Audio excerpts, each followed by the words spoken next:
A teoria do berço e do bebê na criação. Shalom, querido seguidor do nosso canal Na Pegada de Yeshua, você que gosta desse canal, que é edificado, que é desafiado por esses temas tão interessantes e bíblicos e proféticos, você já vai dando o seu like, ativa o sino, coopere com o nosso canal, compartilhe o link, deixe seu comentário, é importante para nós. Também, se você quer garantir essa relação, esse contato conosco, eu te peço, te recomendo a sua boa vontade que você também se inscreva no Rick Blindado Na Pegada de Yeshua, que é um outro canal que nós estamos desenvolvendo e aperfeiçoando e migrando alguns vídeos desse canal do Na Pegada de Yeshua para o Rick Blindado, para que só por uma questão de salvaguarda, se viermos até algum strike, alguma coisa aqui, você não perde o contato conosco e enfim a gente vai estar sempre conectado, sempre ligado e edificando um ao outro. Então vai lá e se inscreve no Rick Blindado também, que vai ser uma bênção e você vai ter um conteúdo também muito amplo. Então, sobre essa teoria do bebê e do berço na criação, você vai perceber na sua pesquisa em casa, no primeiro capítulo da Bíblia, Gênesis capítulo 1, é um capítulo fascinante, no qual eu sou extremamente apaixonado e não me canso de ler, de estudar, de pesquisar, de conferir no hebraico. Então, se você fizer simples pesquisas ali, com uma Bíblia ou com umas 3 versões, você já vai perceber tantas coisas maravilhosas que estão guardadas e implícitas ali, propositalmente pelos ocultistas e também porque a gente às vezes lê de maneira aleatória e não pega os detalhes, não é? Mas, por exemplo, nesse capítulo você vai perceber a palavra Deus citada mais de 25 vezes. Você vai ver a palavra espécie citada 10 vezes. A palavra água citada aproximadamente 19 vezes. A palavra céu também mais de 10 vezes. Então, são expressões importantes que você... Luz também.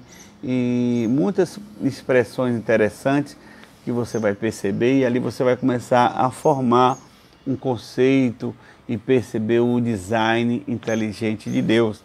Então, para nós ilustrarmos esta maneira tão peculiar de Deus criar do bará, não é? A expressão bará é a criação do nada, de matéria inexistente, não é? Quando existe uma criação de matéria pré-existente, é um nível de criação, mas de matéria inexistente só Deus faz.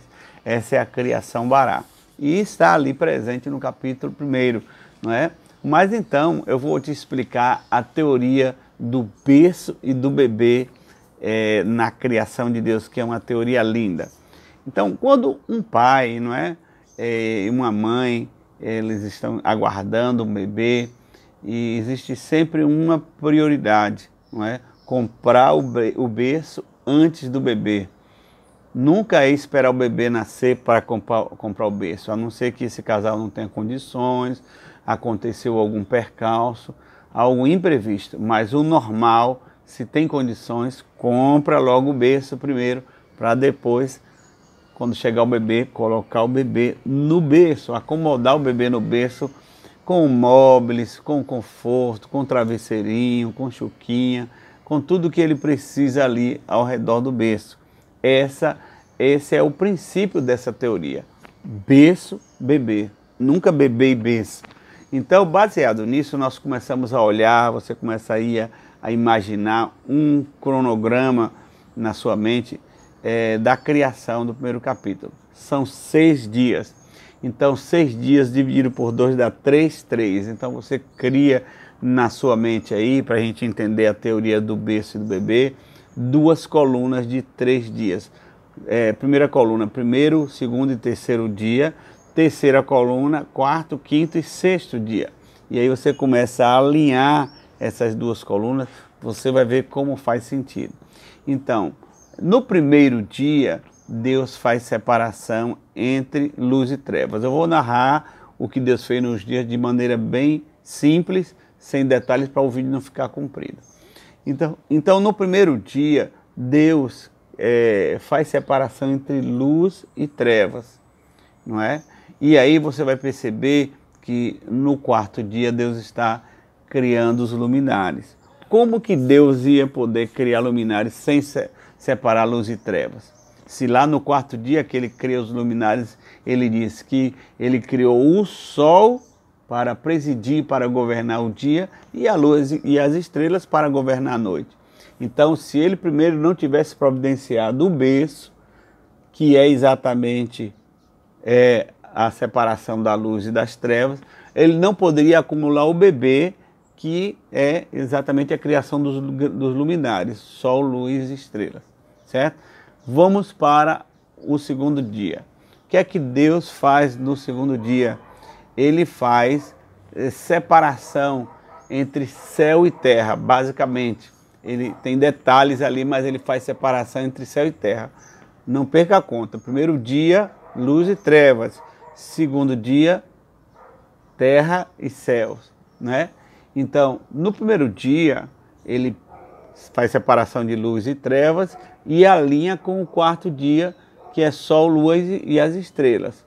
No segundo dia, que ele faz separação entre céus e terra, nós vamos aliar com o quinto dia, que Deus cria os voantes, que em hebraico é Of, né? Of, que é aves, morcegos, os voláteis, não é?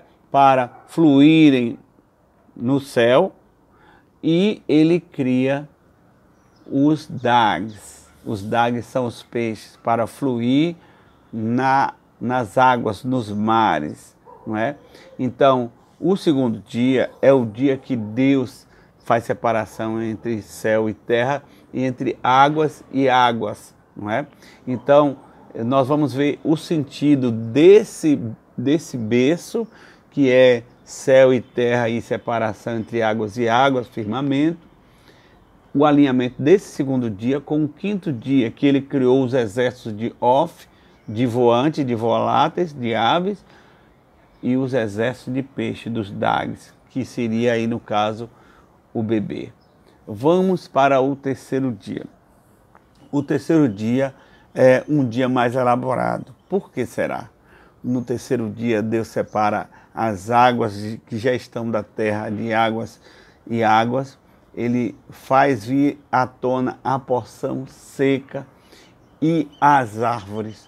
É o dia das sementes, é o dia de falar de frutos, dia de árvores. Lembrando que a palavra em hebraico para terra é eretz, e a palavra em hebraico para árvores é etz, para dar uma ideia que o berço foi a terra e o bebê é a árvore. Assim como a palavra em hebraico para céus é chamaim e água é maim, ou seja, céus, o berço, chamaim, água, o bebê, maim. Tem toda uma linguagem poética aí. Então, por que será que Deus no terceiro dia está providenciando esse berço, não é? Com árvores, com frutos, com sementes, não é?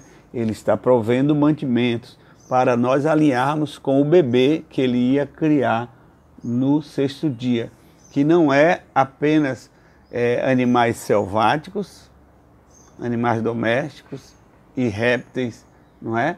Mas os rastejantes, mas no sexto dia ele também criou o homem, não é?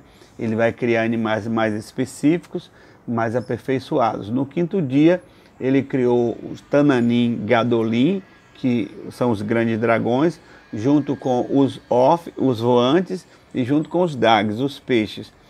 Então esses animais mais gerais, né? A nível de exército de animais.